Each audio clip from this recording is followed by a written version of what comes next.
Hello and welcome to the capital study circle. Capital study circle में आप सभी का स्वागत है। तो जैसा कि हमारी टेस्ट सीरीज चल रही है, प्रैक्टिस सेट नंबर ये 30 है। इससे पहले हम 29 प्रैक्टिस सेट कर चुके हैं, जिसमें अलग अलग एग्ज़ाम्स जो टीजीटी पीजीटी के हुए हैं या हायर एजुकेशन जो असिस्टेंट प्रोफेसर के लिए अलग अलग जगह पे, जो राजस्थान का हो, उत्तराखंड का हो, यूपी के हों, इस तरह के एग्ज़ाम जो टेस्ट पेपर उनको सॉल्व कर रहे हैं। उसके बाद हमारा जो अपनी टेस्ट सीरीज जो मोस्ट प्रोबेबल क्वेश्चन है, इसके बाद हम वो शुरू करेंगे।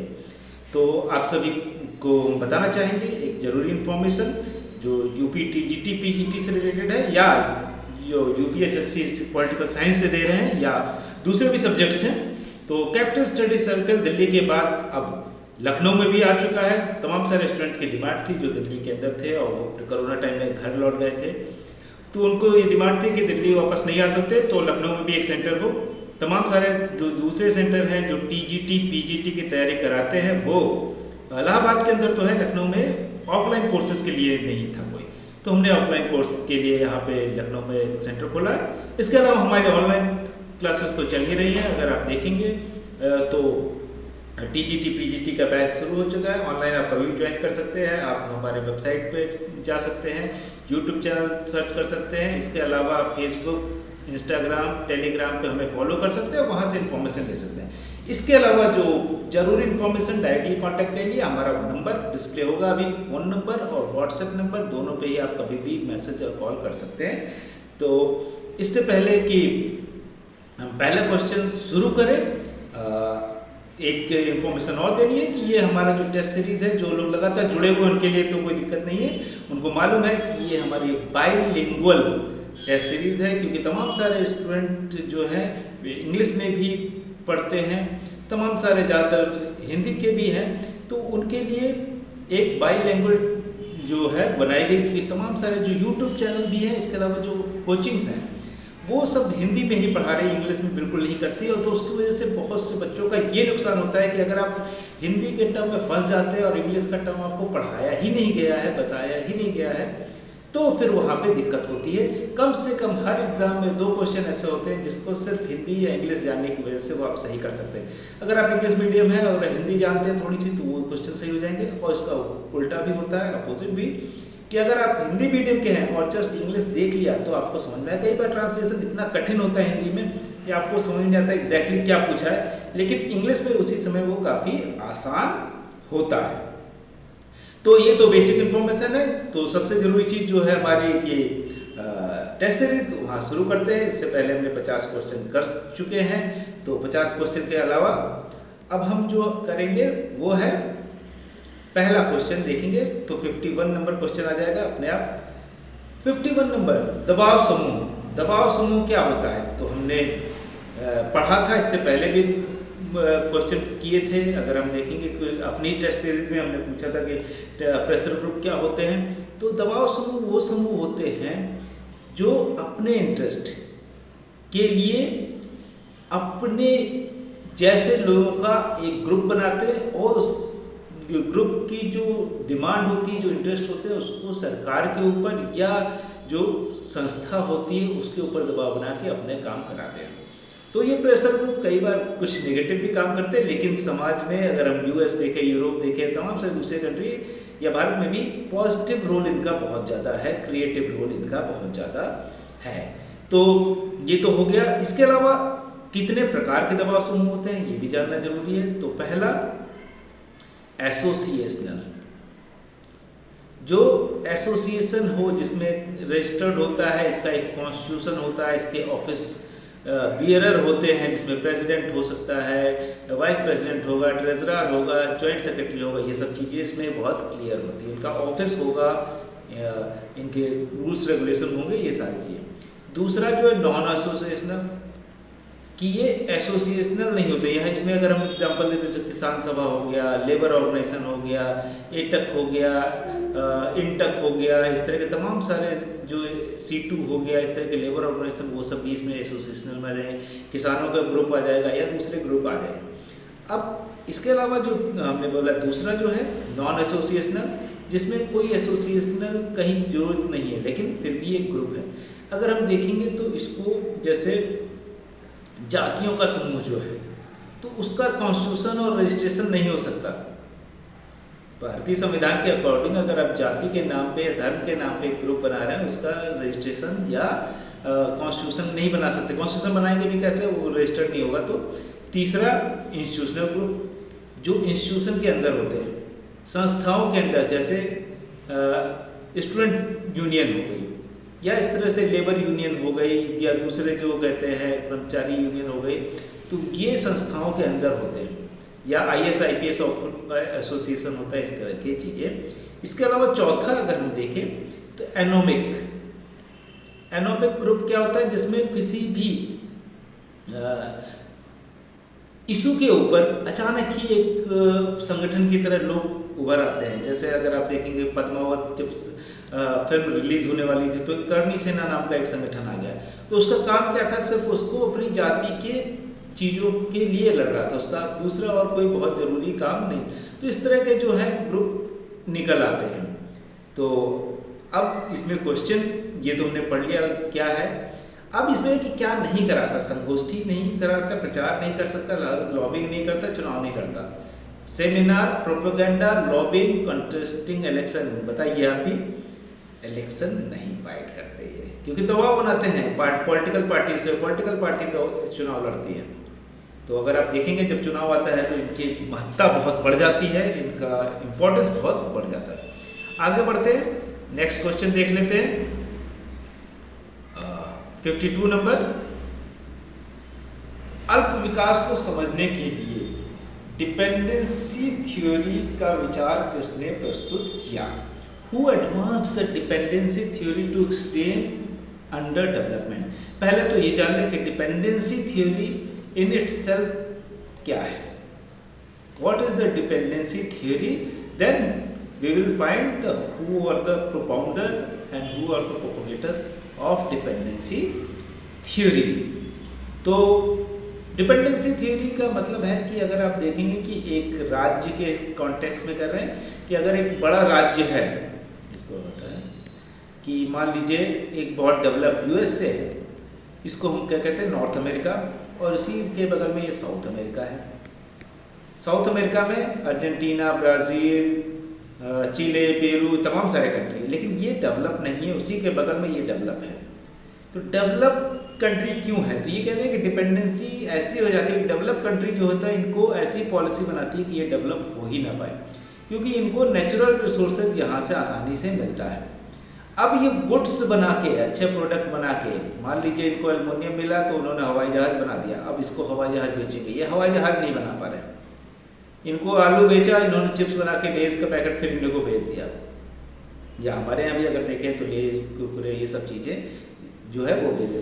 तो ये जो डिपेंडेंसी है, कह रहे हैं कि अब ये कह रहे हैं कि ये बीच का जो एक कंट्री कोर हो जाता है और उसके आसपास की जो है वो पेरिफेरी थ्योरी भी इसको कहते हैं।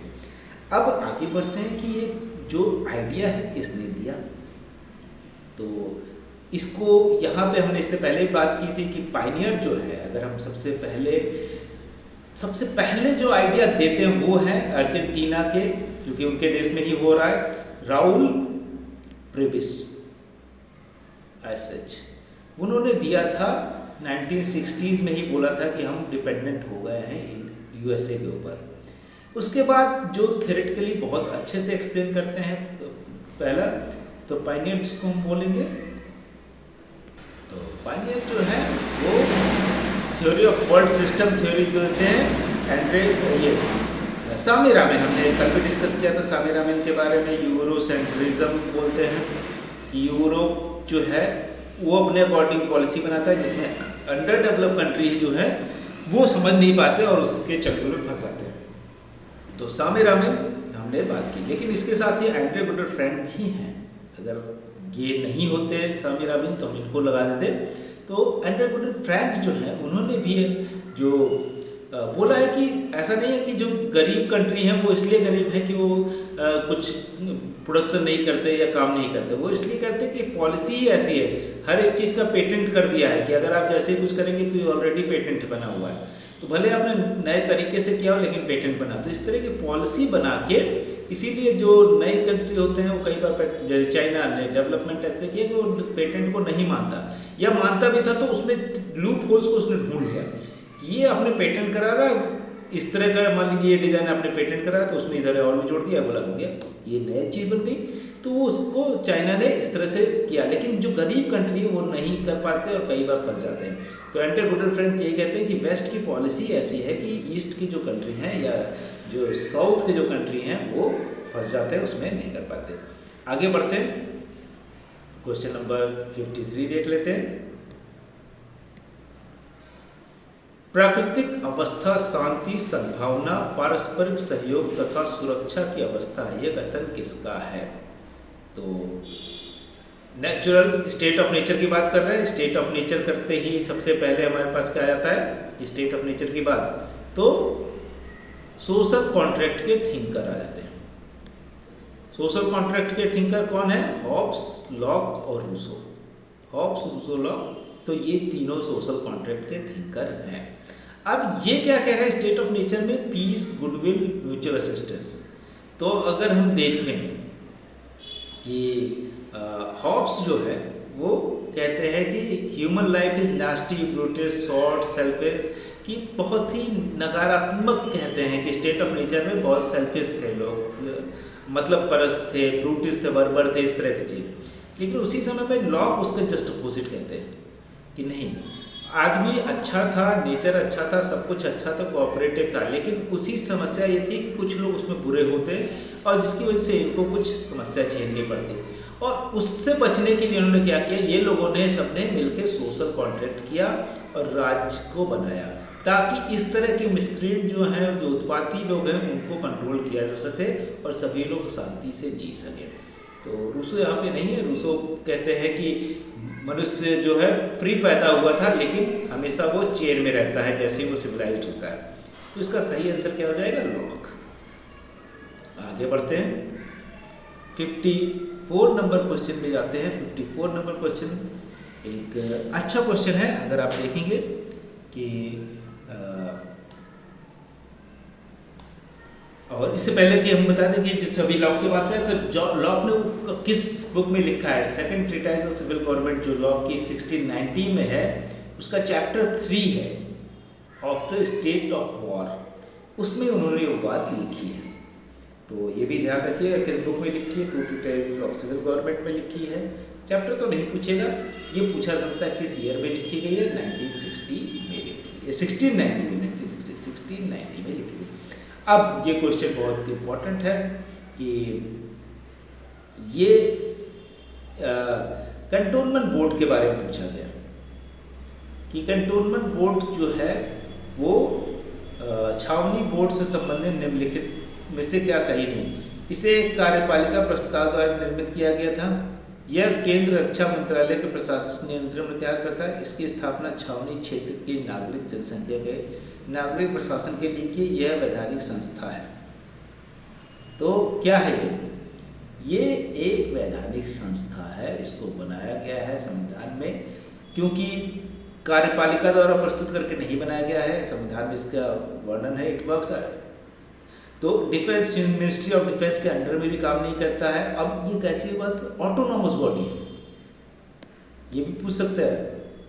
ऑटोनॉमस बॉडी मतलब स्वतंत्र है, ये किसी मिनिस्ट्री के अंदर में नहीं आती कि यहाँ पे इलेक्शन जो होगा वो कंटोनमेंट बोर्ड करेगा, उसका जो elected. Establish for municipal administration, municipal administration से इसका कोई काम नहीं होता। सिविलियन जो है वो अंदर नहीं रहते हैं कंटोनमेंट बोर्ड में, यूजली मिलिट्री के ही लोग रहते हैं। तो ये सारे गलत हो जाएंगे, यही एक सही है, ये इसका संविधान में वर्णन है।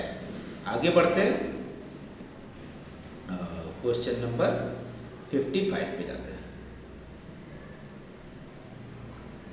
55 ये हटा लेते हैं। 55 में क्या लिखा है? निम्नलिखित में से कौन संप्रभुता के बहुलवादी सिद्धांत का समर्थक नहीं है? अब सिंपल सा आइडिया है कि कौन नहीं है। प्लूरिस्टिक थ्योरी ऑफ सोवरेनिटी, इसमें पूछ रहे हैं कि लिंडसे मैटलैंड पौधा ऑटोगेयर गेम, लिंडसे मैटलैंड पौधा ऑटोगेयर गेम। अब सबसे पहले जो सॉवरेनिटी या संप्रभुता का सिद्धांत कौन देता है, हम सभी जानते हैं, बोधा।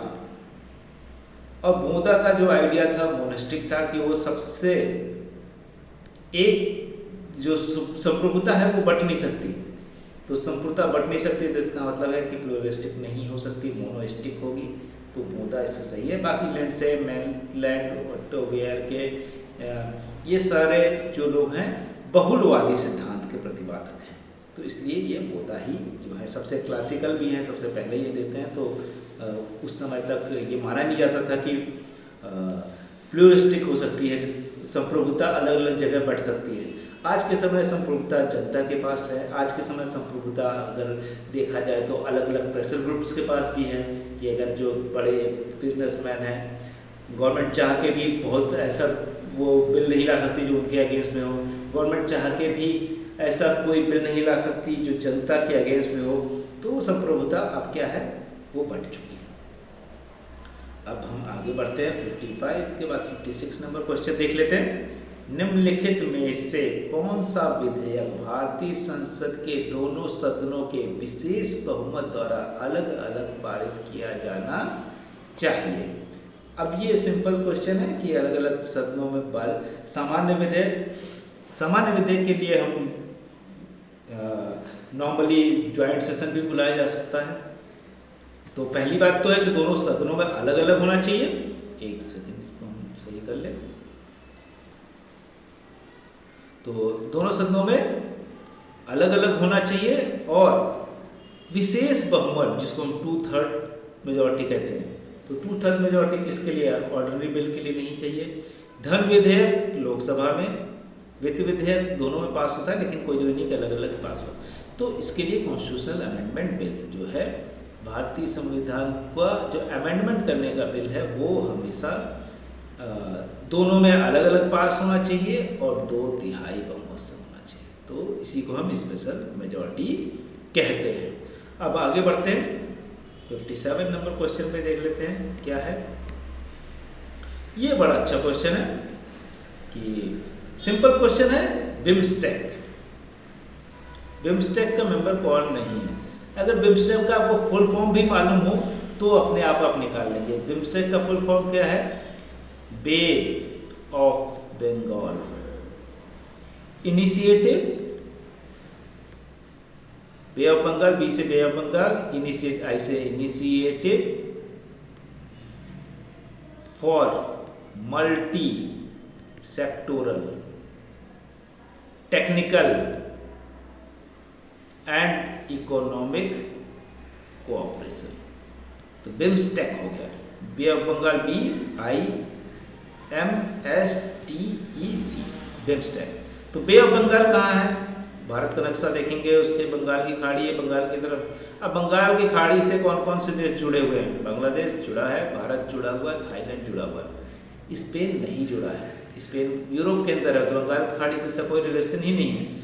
और तो ये हो सकता है कि क्वेश्चन थोड़ा सा बदल दे कि अभी तो बहुत दूर इस यूरोप का दे दिया कंट्री, तो आप कंफ्यूज नहीं हो रहे हैं, बहुत आसान हो गया। लेकिन आपको मालूम होना चाहिए कौन कौन से देश हैं। बांग्लादेश हमने बात कर ली, इंडिया, भूटान पास में ही है, म्यांमार, नेपाल अलग थोड़ा सा, तो इंडिया बे ऑफ बंगाल लेकिन उसको रखा गया है, श्रीलंका, ये सारे, थाईलैंड, ये सारे कंट्री हैं। अब इसी में पूछ ले मलेशिया अगर डाल दें तो मलेशिया बिम्स्टेक का पार्ट नहीं है। श्रीलंका है, बांग्लादेश है, भूटान है, इंडिया है, म्यांमार है, नेपाल है, ये सारे लोग हैं। लेकिन मलेशिया हो गया या कहते हैं सिंगापुर हो गया, ये लोग यहाँ पे नहीं है। तो जैसे ही सिंगापुर मलेशिया क्वेश्चन में आ जाएगा आप कंफ्यूज हो जाएंगे। तो इसलिए बांग्लादेश, इंडिया, थाईलैंड, ये थाईलैंड को याद रखिए। उसके अलावा सारे इंडियन कॉन्टिनेंट के अंदर, अगर भूटान की बात कर ले, म्यांमार इंडिया से लगा हुआ है, ये सारे हैं। बाकी बांग्लादेश भी इंडिया से लगा हुआ, श्रीलंका थोड़ा सा दूर, लेकिन इंडिया से ही ज़्यादा क्लोज है। तो आगे बढ़ते 58 नंबर क्वेश्चन देख लेते हैं। यूपीएससी के अध्यक्ष और सदस्यों का कार्यकाल होता है। ये जो यूपीएससी की तैयारी कर रहे हैं उनको तो मालूम ही होगा, और नहीं मालूम है तो तुरंत मालूम होना चाहिए। इसके अलावा जो टीजीटी, पीजीटी या दूसरी तैयारी कर रहे हैं उनको मालूम होना चाहिए। ये बहुत सिंपल क्वेश्चन है कि अब इसको अगर हम देख ले तो दूसरा क्वेश्चन और कैसे बन सकता है कि यूपीएससी के चेयरमैन को कौन अपॉइंट करता है? Prime minister, Lok Sabha speaker, president या चीफ जस्टिस? तो प्रेसिडेंट सबको मालूम है, चेयरमैन प्रेसिडेंट करता है। तो ये क्वेश्चन आप घुमा सकता है। अभी तो ये पूछा, अब पूछ रहा है कितने वर्ष का होता है। तो यूपीएससी के जो मेंबर होते हैं और उनका जो चेयरमैन होता है उसकी जो 3 वर्ष, 4 वर्ष, 5 वर्ष, 6 वर्ष, 6 वर्ष का कार्यकाल होता है। लेकिन अपर एज लिमिट भी है 65। ऐसा नहीं है कोई 63 में बिना तो उसको भी 6 वर्ष तक रखा जाएगा, उसका कार्यकाल 2 ही साल रहेगा। तो अपर एज लिमिट क्या है? 65। यहाँ पे नहीं पूछा है लेकिन ये पूछा जा सकता है। तो एक ही क्वेश्चन से हमको 3-4 क्वेश्चन मिल जाते हैं। तो 65 होगा, 60 और 6 साल का कार्यकाल है। यहाँ जैसे इन्होंने गलत लगाया हुआ 66 है। अब हम आगे बढ़ते हैं, 58 हो गया, 59 पे जाते हैं। निम्नलिखित में से किसने समाजवाद के अंतर्गत सांस्कृतिक क्रांति का विचार प्रतिपादित किया? ये भी हम जल्दी पढ़ा, हमने क्लास में भी पढ़ाया था और अभी आपने देखा होगा कि कई क्वेश्चन जो हम उत्तराखंड का सॉल्व कर रहे थे उसमें हमने देखे थे इस तरह के क्वेश्चन, और उसमें पूछा गया था, तो आपको मालूम होना चाहिए। तो आइडिया क्या है? Who among the following propagate the idea of cultural revolution under socialism? कि सोशलिज्म के अंडर कौन करता है? कार्ल मार्क्स नहीं करते, लेनिन नहीं करते, स्टालिन नहीं करते, माओ सेतुंग करते हैं। तो माओ सेतुंग इनकी सबसे बड़ी जो आइडिया है वो कल्चरल रेवोल्यूशन का है, सांस्कृतिक रेवोल्यूशन का भी है। इसके अलावा पीजेंट रेवोल्यूशन, जो कह सकते हैं किसान के साथ मिलकर क्रांति की, वो भी है। इसके अलावा इनका idea let the 100 flower Bloom, ये भी पूछ सकते हैं कि, तो ये जो चीज़ें हैं उनको मालूम होना चाहिए, माओ से रिलेटेड है। अब बाकी लोगों के बारे में हम अलग अलग जब जिसका नाम आएगा उसको डिस्कस करेंगे। एक ही साथ ज़्यादा चीज़ें डिस्कस करने से टाइम भी काफ़ी लग जाता है। तो लेकिन ये चीज़ें याद रखनी चाहिए कि माओ से तुम का अभी तो ये पूछा जा रहा है कल्चरल रेवोल्यूशन, लेकिन आने वाले दिनों में कुछ और पूछा जाएगा, तो इसलिए उसको भी आप तैयारी करके रखिए। एक स्टेप आगे रहेंगे, जो एग्जामिनर है जो क्वेश्चन पेपर बना रहे हैं उनसे, तो आपको कोई भी रोक नहीं सकता सक्सेसफुल होने से। आगे बढ़ते हैं, इसको हटाते हैं, 60 नंबर हम पहुंच गए, बस थोड़ा सा और बचे हैं क्वेश्चन। 1962 के क्यूबा मिसाइल संकट के समय अमेरिका का राष्ट्रपति कौन था? सिंपल सा आइडिया है, सभी लोग जानते हैं। ये बहुत, अगर आप थोड़ा भी अवेयर हैं तो अंतर्राष्ट्रीय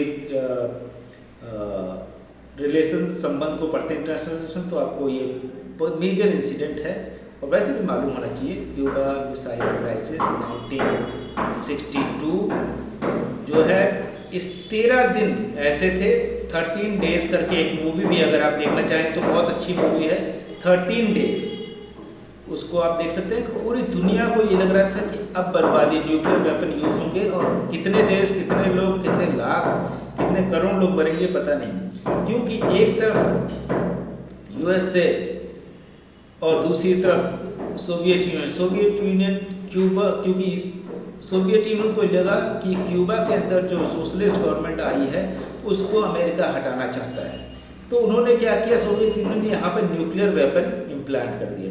लेकिन ये बात पता चल गई यूएसए को, तो यूएसए ने बोला कि ये हटाइए न्यूक्लियर वेपन, नहीं तो हम अटैक करेंगे।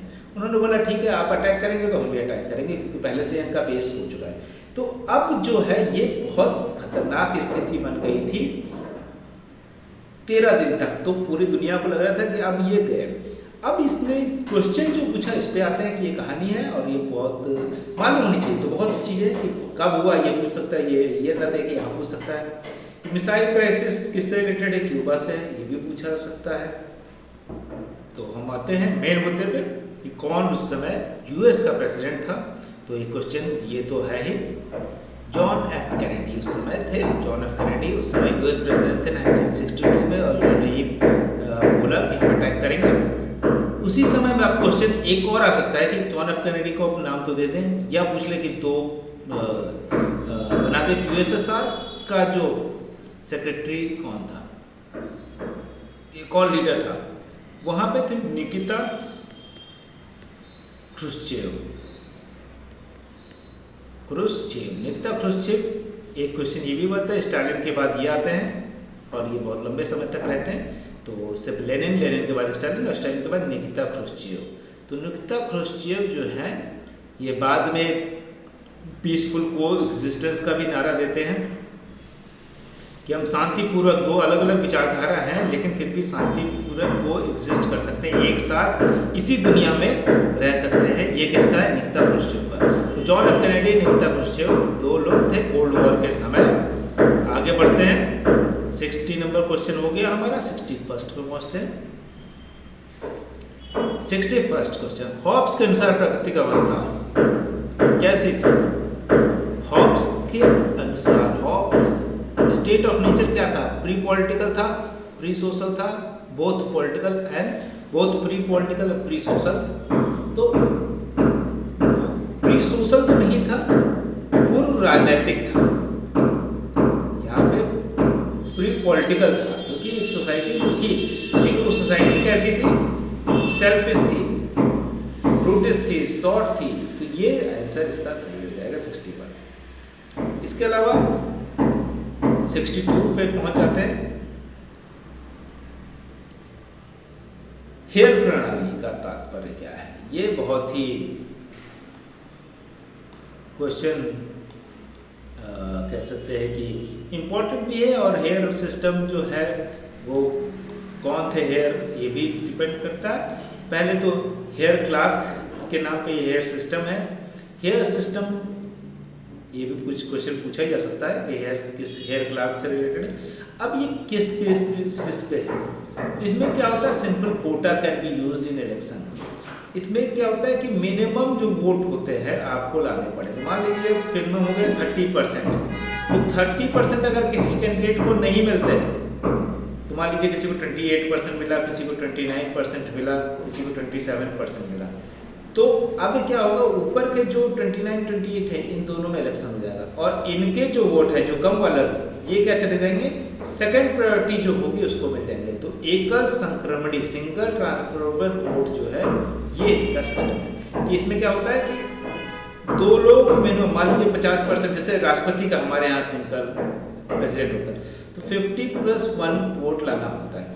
तो अगर मान लीजिए किसी को भी 50+1 नहीं आया, मान लो किसी को 30% आया, किसी को 25, किसी को, तो अब 30% वाला के ऊपर और दूसरा 25%, बाकी किसी को 5%, किसी को 3%, ढेर सारे लोग, तो 30% वाले को भी 50% लाना है। तो अब क्या किया? ऊपर के दो लोगों को ले लिया, और इनके जो वोट हैं, इनकी जो सेकंड प्रायोरिटी, ये 25% वाले को हो सकता है 26% और वोट मिल जाए, और 30% वाले को जो पहले आगे चल रहा था वो पीछे छूट जाए, उसको हो सकता है कि 27% ही वोट मिले। तो ये क्या होगा? 27 पर नहीं, इसको मान लीजिए 19% वोट मिले, तो ये छूट जाएगा और ये राष्ट्रपति बन जाएगा। तो हमारे यहाँ भी राष्ट्रपति के इलेक्शन में तो होता है, लेकिन आम जो इलेक्शन होते हैं उसमें ये नहीं होता। आगे बढ़ते हैं, 63 नंबर क्वेश्चन में पहुंच जाते हैं। और ये क्वेश्चन जो है, शक्ति अभिजन का सिद्धांत किसने दिया? Power elite. ये आपको मालूम होना चाहिए, हमने कल भी बात की थी, उसमें बताया था। तो कि पावर एलीट जो है वो किसका कॉन्सेप्ट है? तो पावर एलीट कॉन्सेप्ट है सी राइट मिल का। यहाँ पे सही लिखा है, लेकिन सी राइट मिल जो है कैसे चलेंगे? तो याद रखने के लिए इसका हम कह सकते हैं कि मिल जो है वो कैसे चलती है? पावर से ही चलेगी, बिजली होगी तभी चलेगी। तो पावर एलीट का इसी तरह से सेम जो है, अगर हम देखें कि आयरन लॉ ऑफ ओलिगार्की कल बात की थी, आयरन लॉ ऑफ ओलिगार्की, अभिजन का लौह तंत्र, ये किसका था? Robert Michels. अब मान लीजिए फिर से मिशेल को हम मशीन मान लें, तो मशीन के लिए क्या जरूरत है? आयरन। तो इससे याद रख सकते हैं कि iron law of oligarchy Michels का है, सी राइट्स मिल जो है वो पावर एलीट हैं। तो ये सुम्पीटर जैसे कि प्लूरिस्ट थ्योरी है या कॉस्मोपॉलिटन का आइडिया इनका है। आगे बढ़ते हैं, 64 नंबर क्वेश्चन पे जाते हैं। किसका मत है कि आंतरिक संगठन स्वायत्त कार्य और कार्य पद्धतियों की किसी भी दृष्टि से लोक निगम विभागों तथा ब्यूरो से भिन्न नहीं होते हैं? ये इसमें कंफ्यूजन है, लेकिन जो मोस्ट सटीक जो सबसे पास का आंसर आता है बोरवाला का ही आता है, तो बोरवाला हम लगा सकते हैं। ऑल्दो इस तरह के ही स्टेटमेंट हर्बर्ट मॉर्सन और लॉर्ड रैल्फ एस्टन ने भी दिए, लेकिन सबसे सटीक जो आ रहा है इसमें आ रहा है। और हो सकता है किसी और ज़्यादा सटीक दिया हो तो हम बदल भी सकते हैं, लेकिन यहाँ पर सबसे सटीक अभी तक आपको यही लगा। आगे बढ़ते हैं 65 नंबर क्वेश्चन में, इसको हटा देते हैं। 65 नंबर क्वेश्चन सीधे सीधे पूछ रहा है, विधायी कार्य करने के लिए भारत की संसद की संयुक्त बैठक की अध्यक्षता करता है। अब बहुत सिंपल क्वेश्चन है, ये बहुत बार पूछा जा चुका है। मतलब हम अगर आप यूपीएससी से ले लें तो हर जगह पे ये पूछा जाता है कि ज्वाइंट सिटिंग किसके द्वारा की जाती है। तो ये सिंपल क्वेश्चन आपको मालूम है, लोकसभा अध्यक्ष के द्वारा, ये हटाते हैं, लोकसभा अध्यक्ष जो है वो ज्वाइंट सिटिंग को करता है। अगर लोकसभा अध्यक्ष ना हो तो उपाध्यक्ष भी ना हो तो राज्यसभा का उपाध्यक्ष है। अब ये तो 3 क्वेश्चन ऐसे ही बन गए। इसके अलावा आर्टिकल किसके तहत संयुक्त बैठक बुलाई जा सकती है, ये भी एक क्वेश्चन है। आर्टिकल 108 कौन बुला सकता है? प्रेसिडेंट। तो ये है कि प्रेसिडेंट बुला सकता है। 108 के तहत उसकी अध्यक्षता लेकिन कौन करेगा? लोकसभा का अध्यक्ष करेगा। लोकसभा का अध्यक्ष नहीं हो तो उपाध्यक्ष करेगा। उपाध्यक्ष नहीं होगा तो राज्यसभा का उपसभापति करेगा। आगे बढ़ते हैं, 65 से 66 जाते हैं। बहुलवादी महत्व देते हैं, प्लूरलिस्ट किसको देते हैं महत्व? राज्य को, समूहों, संगठनों को, सरकारों को, न्यायपालिका को। बहुलवादी तो बहुल जहाँ पे ऑब्वियसली बहुलता की होगी तो ग्रुप्स एसोसिएशन ही बहुलता है। हमने बताया था आज के समय जो प्लूरलिस्ट सॉवरेनिटी, संप्रभुता भी बोलते हैं कि अलग अलग ग्रुप में होगी, आम जनता में होगी, ना कि राज्य में। सरकार जो भी चाहे वो करे, या गवर्नमेंट में या जुडिशरी में, ऐसा नहीं होगा। तो ये सिंपल क्वेश्चन है, इसको आप याद रख सकते हैं। 67 नंबर पर पहुँचते हैं। नगर राज्य का संबंध माना जाता है। इससे पहले हम ये इसको भी देख चुके हैं, नगर राज्य के बारे में भी बात कर चुके हैं। नगर राज्य का संबंध प्राचीन यूनान से है, एंशिएंट ग्रीस से, जहाँ के प्लेटो थे। प्लेटो नगर राज्य की बात, अरिस्टोटल नगर राज्य की बात, सुकरात नगर राज्य की बात करते हैं, तो प्राचीन यूनान से है, सिटी स्टेट की बात। आगे बढ़ते हैं, 67 हो गया, 68 नंबर क्वेश्चन में देख लेते हैं। ये भी एक अच्छा क्वेश्चन है। मार्क्स ने नौकरशाही की प्रशंसा निम्न में से किस विशेषता की है? कि मार्क्स ने जो है किसकी बात की है कि क्या चीज़ उनको अच्छा लगता है, किस चीज़ को उन्होंने प्रेस किया है। इसको अगर देखें कि उनका statement, the only thing for which Marx praise bureaucracy and the things for which he consistently praise it was the role in centralising nation. तो ये अगर देखें तो मार्क्स और एंजल्स ने दोनों ने जो काम किया है 1850 में कम्युनिस्ट लीग में या जर्मन आइडियोलॉजी में, अगर देखें तो उस समय तक ब्यूरोक्रेसी, हमने ब्यूरोक्रेसी टर्म किसने दिया? विंसेंट डी कॉर्ने ने। उसको आगे कौन बढ़ाता है? Max weber. तो मार्क्स और एंजल्स जो हैं वो इस पे काम करते हैं। एंजल्स कहते हैं कि 1850 में ये बात करते हैं कि ब्यूरोक्रेसी में कोई काम किया ना हो, लेकिन सेंट्रलाइजेशन जरूर किया है, कि एक जगह से ही सारे निर्णय लिए जाएंगे। इस तरह की यहाँ तार्किकता गलत है, गोपनीयता भी गलत है। ये मार्क्स का सही स्टेटमेंट है। आगे बढ़ते हैं, 68 हो गया, 69 नंबर पर पहुंचते हैं। निम्नलिखित में से क्या प्रशासन पर विधायी नियंत्रण का साधन नहीं है? सिंपल सा क्वेश्चन है कि प्रशासन जो है उस पर विधायी नियंत्रण जो है, लेजिस्लेशन का कंट्रोल नहीं है। डेलीगेट लेजिस्लेशन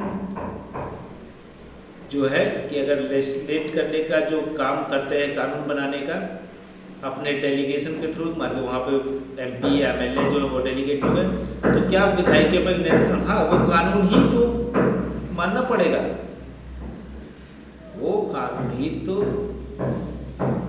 प्रशासन को मानना पड़ेगा, जो भी पास हुआ है क्या कहते हैं संसद में या विधानसभा में।